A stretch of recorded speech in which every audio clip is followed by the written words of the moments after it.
우리가 이제 마지막 세 번째 덩어리로 가 보겠습니다. 우리가 첫 번째 덩어리가 1장과 2장의 내용을 살펴보았고요. 3장과 4장의 성경적 논증을 통해서 율법이냐 믿음이냐라는 것을 바울이 이야기하는 것을 보았습니다. 이제 마지막 세 번째 덩어리는 어떻게 자유자로 살아갈 수 있느냐 하는 이야기를 이야기해 주고 있습니다. 믿는 자에게 자유를 주셨습니다. 여러분, 자유가 무엇인지 이 편지 문맥에서 잘 판단해야만 합니다. 자유는 우리 믿는 자들이 죄를 마음대로 지을 수 있다라는 뜻이 결코 아닙니다. 이 자유는 하나님의 구원의 은총을 얻기 위해서 율법을 지키려는 수고에서 드러나는 것을 의미합니다. 자신의 노력으로 구원을 얻으려고 율법의 노예가 되는 데서 벗어난 자유를 말하는 것입니다. 바울은 자유를 마치 박 가는 소에게 얻게 되는 홀가분한 비유를 하고 있는데요. 여러분, 1절 말씀에 보면 그리스도께서 우리를 자유롭게 하려고 자유를 주셨으니 그러므로 굳건하게 서서 다시는 종의 멍에를 매지 말라. 여러분, 소가 밭을 갈 때 등에 매는 것이 무엇입니까? 무거운 명예입니다. 갈라디아 교인들이 얻는 자유는 마치 지금까지 소의 등에 있던 멍에와 같은 것이었습니다. 그런데 하나님이 그 멍에를 풀어주셨죠. 그런데 다시 종의 멍에를 내려고 하는 것이 얼마나 어리석으냐라는 걸 이야기해 주고 있습니다. 지금도 율법의 종로를 하기를 원하냐? 지금도 할례를 행하기를 원하느냐? 그것은 무거운 멍에라는 것입니다. 하나님이 이 멍에를 풀어주셨으니 이제는 노예의 삶이 아니라 아들로서 자유자의 삶을 살아가라라고 말씀하고 계신 거죠. 그런데 여러분, 우리가 바울의 복음의 설명을 듣다가 보면 오해하게 되는 한 가지가 있는데요. 그것은 우리가 자유를 이야기할 때 잘못되어지면 두 가지 잘못으로 빠질 수가 있습니다. 그것은 뭐냐면 첫 번째로는 할례입니다. 율법 안에서 의롭다함을 얻기 위해서 사람들은 할례를 행하는 거예요. 그런데 바울은 율법 안에서 의롭다함을 얻는 할례에 빠져서는 안 된다라는 거예요. 두 번째로 자유자의 삶의 또 하나의 문제는 바로 방종입니다. 자유를 육체의 기회로 삼아서 자기의 마음대로 살아가는 거예요. 근데 바울은 오히려 사랑으로 서로 종노릇 하라라고 말씀하고 있습니다.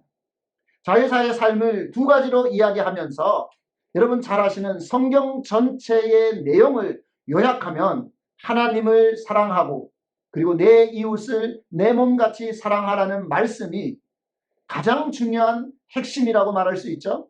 그런데 하나님을 사랑하라는 말씀은 신명기에 나옵니다. 그리고 내 이웃을 내 몸같이 사랑하라는 말씀은 레위기 19장에 나오는 말씀입니다. 바울은 갈라디아서 5장 14절 이 말씀을 인용하면서 더 이상 방종하지 마라. 내 이웃을 내 몸같이 사랑하기 때문에 육체의 자유이지만 그 자유자의 삶을 살지 말고 오히려 사랑으로 종노릇 하라라고 말씀하고 계신 거죠. 근데 우리가 여기에서 보아야 될 중요한 구조 하나가 있습니다. 여러분 5장과 6장은 카이아즘 구조로 되어져 있습니다. 여러분 헬라어로 카이라는 말은 X를 의미합니다. 그래서 카이아즘이라는 말은 이 X자로 되어져 있는 구조를 말하는 거예요. 그래서 우리말로 교차 배열 구조 또는 교차 대꾸법이라고 이야기를 합니다. X 형태로 되어져 있기 때문에 이 처음과 끝의 내용이 동일하고 중간의 내용이 동일하고 그리고 이 교차점이 만나는 가장 중앙에 중요한 내용, 핵심적인 내용을 그곳에 배치하는 방법입니다. 여러분 여기 갈라디아서 5장 6장 말씀을 보면 재미있게도 바울은 말씀을 이 카이아즘 구조로 두고 있습니다. 먼저 5장 2절에서 12절 말씀을 보면 할례의 문제를 이야기합니다.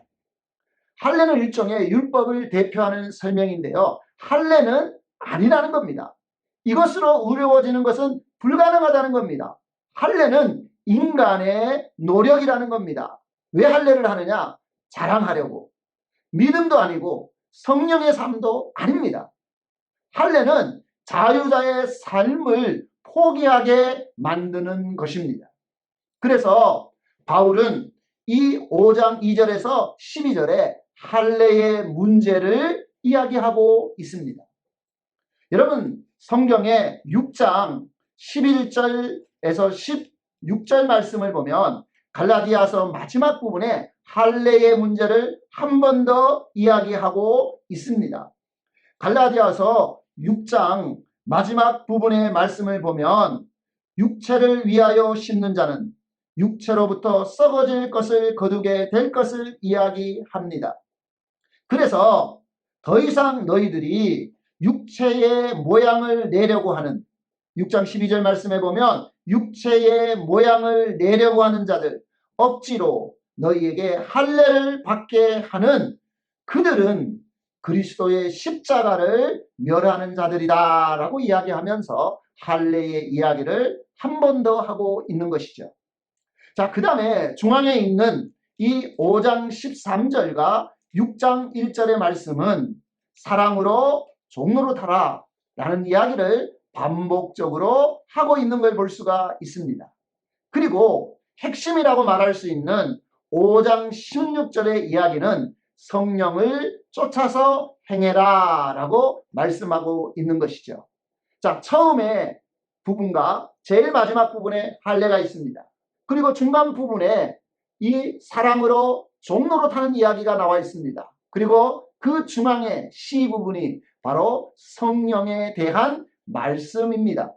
그래서 이 카이아즘 구절을 우리가 이해하고 이 갈라디아서 5장과 6장을 보면 쉽게 본문을 이해할 수 있게 됩니다. 자, 바울은 5장 2절에서 6절 말씀에서 율법으로 의롭다함을 얻는 자들에 대해서 이야기를 합니다. 이들은 율법을 행함으로 말미암아 의롭다함을 얻기 원하기 때문에 할례를 행한다라고 말씀해 주고 있죠. 그러면 할례를 행하게 되면 어떻게 됩니까? 그리스도께서 너희에게 아무 유익이 없다라고 바울은 말합니다.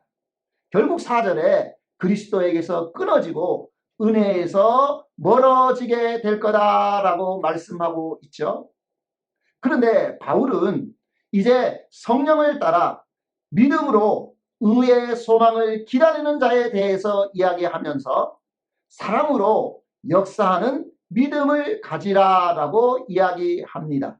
여기 사랑으로서 역사하는 믿음이라는 말은 영어 성경에 보면 through love입니다. 간통하는, 통과하는, 사랑을 통해서 일하는 믿음을 말하는 것입니다. 성령을 따라, 믿음을 따라 의의 소망을 기다리는 자들은 의의 소망을 가집니다. 우리가 성령으로 믿음을 따라 의의 소망을 기다린다라는 이 갈라디아서 5장 6절 말씀을 공동번역은 이렇게 번역하고 있습니다. 그러나 우리는 하나님께서 우리의 믿음을 보시고 성령을 통하여 당신과 우리를 올바른 관계 가운데서 놓아 주시리라는 희망을 가지고 있습니다. 의의 소망을 기다린다. 희망을 가지고 살아간다. 어떤 희망입니까? 하나님과 우리 사이에 올바른 관계를 놓아 주시겠다는 소망을 말하는 것입니다. 그래서 이 본문 안에는 할례라는 말이 4번이나 반복되어지고 있습니다. 그리스도께서 너희에게 아무 유익이 없는 것이 할례다. 만약에 너희가 할례를 받게 되면 율법의 모든 규정을 지켜야 되는 의무를 가지게 된다. 만약에 너희가 할례를 받게 되면 그리스도에게서 끊어지고 은혜에서 멀어지게 된다라고 말씀해 주고 있습니다. 그래서 율법을 지킴으로 하나님과 올바른 관계를 맺으려고 하는 것은 그리스도와의 관계가 끊어지고 하나님의 은총에서 벗어나게 되는 것입니다. 그래서 할례는 아무 유익이 없다. 할례는 율법의 모든 요구를 지키도록 만드는 것이다. 여러분 만약에 할례를 받으시고 율법의 모든 약속을 지키시면 당장에 돼지고기 드실 수 없습니다. 순댓국 못 먹습니다. 선짓국 절대 안 됩니다. 부정한 음식 먹을 수 없습니다. 한국의 고기들은 대부분 못 먹습니다. 피채 먹으면 안 되기 때문이에요. 할례를 행하면 결국은 율법의 요구를 다 지켜야 될 뿐만 아니라 그리스도에게서 끊어지고 은혜에서 제일 멀어지게 되는 것이 가장 큰 문제입니다. 다시 말씀드립니다. 할례는 아무 효력이 없습니다. 지금 바울이 여기서 그것을 강조하고 있는 것입니다. 두 번째로 우리가 이 본문에서 시에 해당되는 중요한 내용이 바로 5장 16절에서 23절까지 나타나 있습니다. 우리가 너무나 잘 아는 육체의 소욕과 성령의 열매가 나타나는 본문입니다. 오늘 5장 16절은 이렇게 말합니다. 너희는 성령을 쫓아 행하라. 여러분, 성령을 쫓아 행한다는 것이 무슨 말일까요? 성령을 쫓아가라는 말일까요? 예, 영어 성경 NASV를 보니까 walk라고 번역했습니다. 성령을 따라 걸으라는 말입니다. 성령과 동행하라는 말입니다. 하나님의 성령과 함께 걷는다는 말입니다. 또 다른 영어 성경은 live라고 번역하고 있습니다. 살다라는 말이죠. 성령과 함께 살아라 라는 말입니다. 여러분, 성령을 따라 사는 삶은 정욕과 탐심을 십자가에 못 박은 삶입니다. 오늘 갈라디아서 5장 24절에는 말씀하고 계시죠. 우리가 만일 성령을 따라 살면 성령으로 행할지니라고 말씀하면서 그리스도 예수의 사람들은 육체와 함께 그 정욕과 탐심을 십자가에 못 박았다라고 말씀하고 계십니다. 여러분, 성령을 따라 살아가십시오. 여러분, 성령님과 동행하십시오. 여러분, 성령님과 함께 살아가는 그 삶이 육체의 소욕을 이기는 길이다라고 말씀하고 계십니다. 그러면서 오늘 본문에 보면 성령과 반대되어지는 육체의 일은 매우 현저하다, 확실하다, 드러난다, 보여진다 라고 설명을 하면서 18가지 육체의 일을 이야기하고 있습니다. 음행, 더러운 것부터 시작해서 서로를 노엽게 하고 투기하는 것까지 18가지 리스트가 쭉 나와 있는 것을 볼 수가 있습니다. 여기 이 리스트를 보면 방탕하면서 나옵니다. 여기 리스트 안에 보면 성적인 죄들이 있습니다. 음행과 더러운 추행과 호색과 방탕함과 같은 것들입니다. 사교적인 죄도 있죠. 우상 숭배와 주술과 마술을 말합니다. 이단들이 있습니다. 관계적인 죄도 있습니다. 원수를 맺고 분쟁해서 싸우고 시기하고 분노하고 서로 이기심으로 살아가고 당을 짓고 분열하고 질투, 투기하는 것들이 바로 관계적인 죄들입니다. 또 한 가지는 술과 관련되어져 있는 죄들도 있습니다. 술 취함과 방탕함입니다. 이런 것들이 바로 육체의 일입니다. 그런데 오늘 본문에서는 오직 성령의 열매는 이라고 말씀하고 있죠. 여기 오직이라는 말은 but이라는 말입니다. 오직이라는 말은 그것밖에 없다 그런 뜻이 아니고요. 그러나 라는 말입니다. 우리 인간은 육체의 열매를 맺을 수밖에 없고 육체의 욕심을 따라 살아갈 수밖에 없지만, 그러나 성령을 따라 살아가는 사람들은 성령의 열매들을 맺게 되어진다는 것입니다. 그래서 여기에 성령의 9가지 열매를 자세하게 설명해 주고 있습니다. 여기 자비라는 단어가 나옵니다. 선을 좋아하는 양선, 선하다는 개념도 있습니다. 자비와 양선은 선하다, 굿이라는 개념들이 들어있는 단어입니다. 자비와 온유도 비슷한 의미를 가지고 있습니다. 겸손과 절제라는 것도 젠틀, 친절하고 다정하고 너그러운 것들과 연관되어져 있습니다. 충성도 하나님과 나와의 언약적 관계 안에서 하나님이 옳다고 하는 것을 계속적으로 해나가는 것들입니다. 사람으로 종노릇하는 것, 남의 짐을 져주는 것, 이런 것들이 자비이고 친절입니다. 여기 성령의 이 9가지 열매들은 하나하나 개개적이라는 게 보다는 서로 연결되어져 있습니다. 그래서 한 덩어리라고 이야기할 수도 있겠습니다. 그래서 성령의 열매가 우리 가운데 맺어지게 되면 여러분 성령을 따라 살아가게 되고, 그리고 성령과 함께 살게 되는 삶을 살게 되면 가지에 붙어있는, 원줄기에 붙어있는 가지처럼 우리의 삶에 저절로 성령을 통해서 열매가 맺어지게 되어진다라는 것입니다. 그러면 이제 다시 6장 1절 말씀으로 돌아가면요, 이 비의 부분이죠.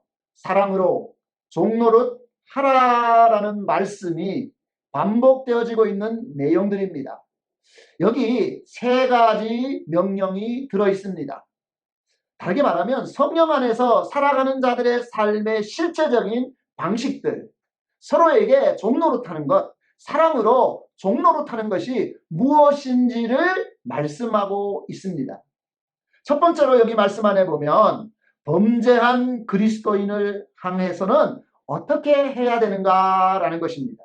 이것은 가정법으로 되어 있습니다. 실제 그렇다는 게 아니고 그런 사람들은 어떻게 해야 하는가라는 거예요. 범죄한 사람들을 만나게 되면, 범죄한 그리스도인들이 교회 안에 있다고 하면 어떻게 해야 될까요? 성경은 이렇게 말합니다. 그들을 바로 잡아야 된다는 것입니다. 여러분, 자녀들이 잘못하면 부모가 어떻게 합니까? 바르게 할 수 있도록 하죠. 그런데요, 그 바르게 할 때 중요한 게 뭡니까? 온유한 심령으로 하라는 것입니다. 여러분, 온유함은 성령의 열매입니다.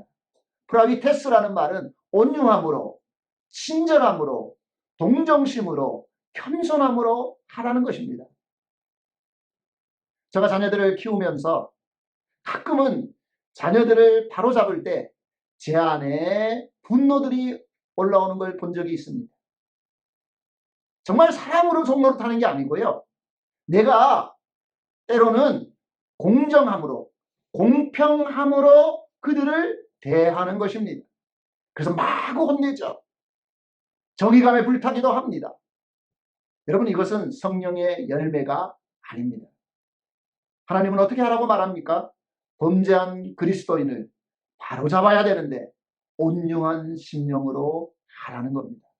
겸손하고 친절하게 성령의 열매로 다가가라는 것입니다.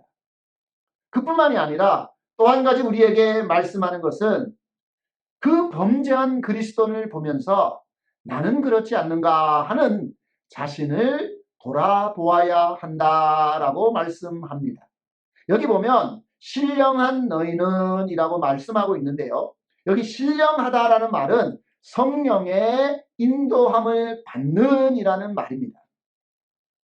우리는 신령하다면 뭔가 홀리한 걸 얘기하는데, 홀리하다는 말은 여러분 아시는 것처럼 성령의 인도함입니다. 성령의 진정한 인도함을 받는 사람들은 범죄한 자를 바라보면서 나 자신을 돌아보게 됩니다. 성령의 인도함을 받아서 성령의 열매가 맺히는 겸손하면서도 자신을 돌아보고 친절하면서 긍휼의 마음으로 그들에게 다가가는 것입니다. 그래서 신령한 너희는 죄인도 돌이키게 하고 너희도 돌아보라라고 말씀하고 계시죠. 여러분, 별것이 아닌 것 같지만 너무 중요한 말씀입니다. 말씀을 볼 때마다 굉장히 깊다라는 생각을 하게 됩니다. 성령을 따라 사는 첫 번째 케이스는 바로 겸손하게 자신을 돌아보고 친절하고 긍휼한 마음으로 그들을 돌이킬 수 있도록, 돌아설 수 있도록, 바르게 설 수 있도록 도와주라라고 말씀하고 있습니다. 이것이 바로 사랑으로 종노릇 하는 것입니다. 두 번째로 여기 말씀 안에 명령을 보면요, 짐을 진 그리스도인을 향하여라고 말씀하고 있습니다.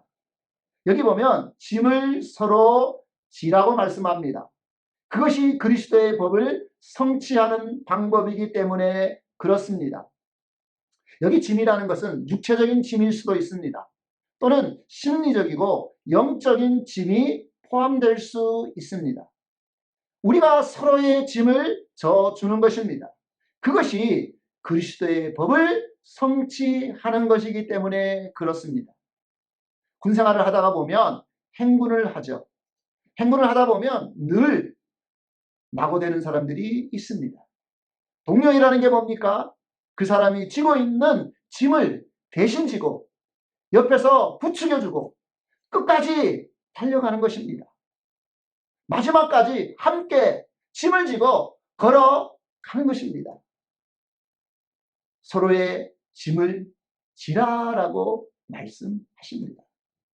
그런데 우리가 다른 사람의 짐을 지다가 보면 가끔은 착각을 하기도 합니다. 나는 건강해. 나는 힘이 세. 나는 이 정도야. 내가 얼마나 도와주고 얼마나 많은 사람을 일으키고 나 참 잘났지. 자랑하고 싶고 우쭐대고 싶기가 쉽습니다. 자신이 무엇인가 된 사람처럼 볼 수 있다는 것입니다. 그래서 성경은 뭐라고 말합니까? 4절에 각각 자기 일을 살펴라. 우쭐대지 마라. 남에게 자랑하지도 마라. 각자의 짐은 자신이 져라. 여러분, 굉장히 중요한 말이죠. 어떤 사람은 의도적으로 짐을 지려고 안 하는 사람들이 있죠. 남에게 짐을 떠넘기는 사람들이 있습니다. 누가 져주겠지. 누가 내 대신 질 거야. 그래서 짐을 지려고 하지 않는 사람들이 있다는 거예요. 그러나 여러분, 여기서 말씀하는 건 뭐냐면 각자의 짐은 너 자신이 져라. 굉장히 온유한 태도고요. 절제된 삶을 이야기해 주고 있습니다. 이제 세 번째 명령은요, 재정 사용에 대해서 말씀하고 있습니다. 말씀을 가르치는 자와 좋은 것을 함께 하라고 말씀합니다. 목사와 교사들에게 경제적으로 후원하고 도우라는 것입니다. 메시지 성경은 이 본문을 아주 재미있게 번역해 두었습니다. 여러분이 소유한 것이든 경험한 것이든 온갖 좋은 것을 함께 나누어야 합니다. 여러분, 우리가 나눌 수 있다는 건 정말 하나님의 은혜이죠. 여러분, 구약 성경에 거룩의 순환 법칙이라는 것이 있습니다. 우리는 12지파, 12지파라고 얘기하지만 실제적으로는 13지파죠. 요셉이 2지파를 얻었기 때문에 실제적으로는 13지파입니다. 근데 여러분 아시는 것처럼 하나님이 이스라엘 12지파에게는 골고루 땅을 나누어 주셨습니다. 그런데 레위지파만 땅을 주시지 않았어요. 왜냐하면 레위인들은 각 성으로 흩어져서 거룩한 일만 집중해야 되기 때문에 그렇습니다. 하나님의 일을 맡은 거죠.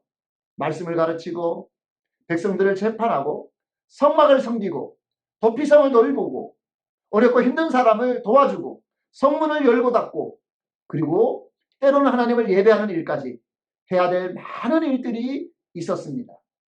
그러면 레위 지파는 무엇으로 먹고 살았겠습니까? 이스라엘 12지파가 자기들의 가진 것들을 나눔을 통해서 레위인들은 살 수가 있었습니다. 그 대신에 레위 지파는 12지파 사람들이 거룩한 삶을 살 수 있도록 말씀을 가르치고 그들과 관계를 통해서 거룩함을 가르쳐 주고 그리고 자신의 것들을 함께 나누면서 공유하면서 함께 하나님의 나라를 이 땅 가운데 이루어가는 그런 일들을 감당했던 것입니다. 근데 우리가 잘 아는 것처럼 말라기에 가면 이스라엘 지파들이 자신도 먹고 살기 힘들기 때문에 레위인들에게 줘야 될 목들을 주지 않았죠. 살 수 없었던 레위인들은 결국은 직업을 구하게 되고 농가 밭으로 나가서 일을 하게 되었습니다. 그 결과로 우리 아는 것처럼 이스라엘은 굉장히 타락한 삶을 살게 되어진 것이죠. 여러분, 하나님은 우리에게 말씀합니다. 말씀을 가르치는 자와 좋은 것을 함께 해라. 내 소유한 것이든 경험한 것이든 우리에게 있는 좋은 것들을 함께 나누며 살아가라고 말씀합니다. 그러면서 우리가 나누는 삶을 살아가고 선을 행할 때 낙심하지 말아야 됩니다.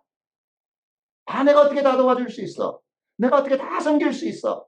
포기하지 말아야 됩니다.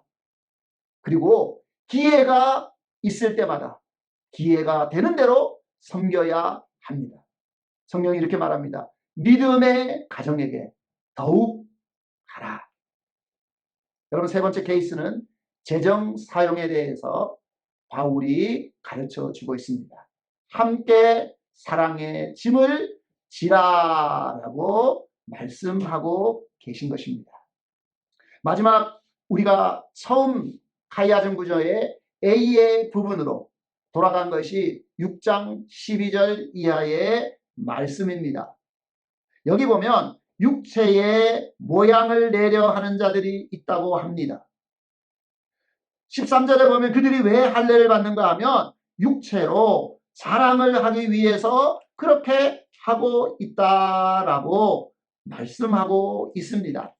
그들이 할례를 행했던 이유는 자랑하기 위해서였다는 것입니다. 그런데 바울은 이런 것에 대해서 굉장히 못마땅하게 생각을 하고 있습니다. 왜냐하면 할례를 가지고 나 할례 받았다 라고 자랑하는 것은 어리석은 일이기 때문에 그렇습니다.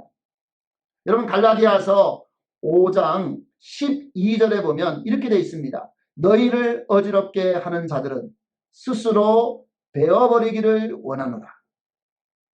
여러분, 그 당시에 거짓 선생들과 또 이 거짓 선생을 따르던 갈라디아의 사람들이 할례를 받고 자랑을 했던 것 같아요. 나 할례 받았다. 당신 아직 할례 못 받았냐? 야, 나 할례 받고 이제 하나님의 정말 친백성이 되었어 라고 자랑을 한 거예요. 그 이야기를 들은 바울이 재미있는 이야기를 합니다. 남자의 성기의 끝을 잘라버리는 할례를 하고 그렇게 자랑스럽냐? 그럴 바에는 고추 전체를 다 잘라버려라. 그러면 얼마나 자랑스럽겠냐? 할례 받은 게 자랑이냐? 그러면 고자가 된 거는 더 큰 자랑 아니겠냐? 바울이 지금 무엇을 얘기하는 걸까요? 너희들이 할례 받은 것이 진정 자랑하기 위함이냐? 사람들에게 인정받고 사람들에게 보여주기 위함이냐? 그것은 어리석은 거라는 거예요. 오히려 바울은 어떻게 했습니까? 여기 5장 11절에 보면 내가 만약에 지금까지 할례를 전했다면 왜 핍박을 당했겠냐? 왜 박해를 받았겠냐?